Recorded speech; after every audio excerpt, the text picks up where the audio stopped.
The unjust killings of George Floyd, Breonna Taylor, and countless others have surfaced an abundance of historical racial inequities and injustice for the Black community. Both of your programs work heavily to support young Black women and mothers in very different ways. Apefa, starting with you, how do you see young people leading the Black Lives Matters movement? And in your programs, how do you promote self-care, especially for Black females during this time? What we are currently seeing, what has been going on the past couple months with George Floyd, and that advocacy and that movement was largely led by young people, particularly because the conversation, at least from my standpoint, really started off online and on social media.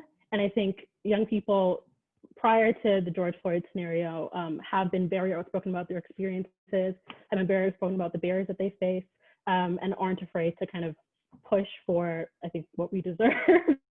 And in terms of my programs and young women and young Black women, I think something that's important to highlight is that this conversation is not new to the Black community.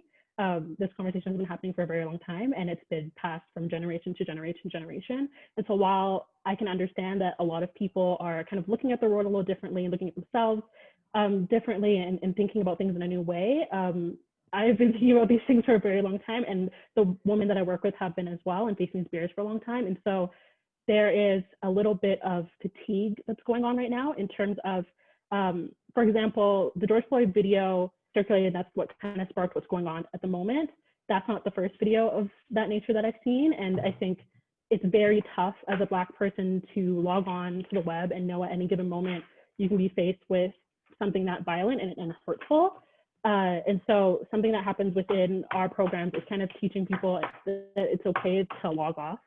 By nature of being a Black person does not mean that you're inherently an educator or inherently like an advocate or like an activist or someone that needs to constantly be outspoken and on a platform and talking about these things.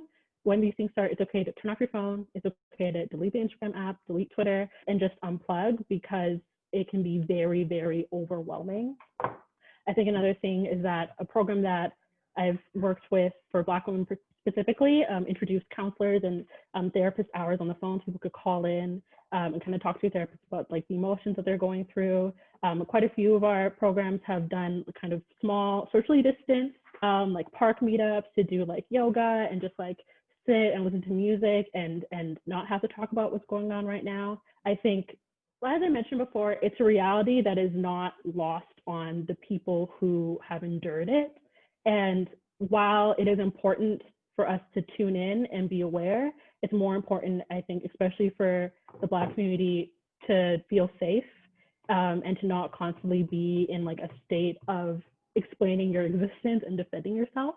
And so just conveying that it's fine to unplug, it's fine to take a break, and having those access as therapists, counselors, yoga programs. There are people on YouTube who are doing like free like dance lessons and stuff just to give people distractions and things to calm them down, and also like uplifting things. So we did a screening of like Poetic Justice, and people are watching the show like Dear White People on Netflix, just like things that are uplifting.